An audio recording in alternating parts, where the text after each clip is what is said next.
Below 10 rupeesக்குள்ள cook பண்ணி காட்டுங்க. Okay வாங்க முடிச்சு விட்டுருவோம். 10 ரூபா வேணுமே, எங்கிட்டு போய் கேப்சர் பண்ண? மைனே நில்றா. கடைக்கு போறேன்டா. என்ன வாங்க? தயிர் போயிட்டு வாங்க. எவ்வளோ வச்சிருக்க? 10 ரூபா. கொடு. வாங்க 10 ரூபா கேப்சர் பண்ணியாச்சு.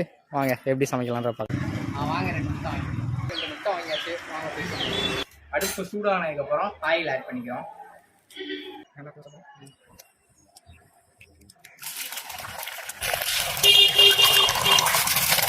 உப்பு ஆட் பண்ணிக்கிறோம். அடுத்து பொடி மாஸ் மாதிரி ஆக்கியாச்சு.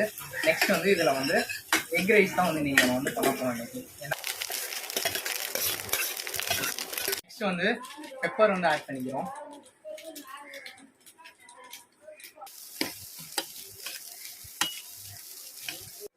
கைஸ் நம்ம வந்து 10 ரூபா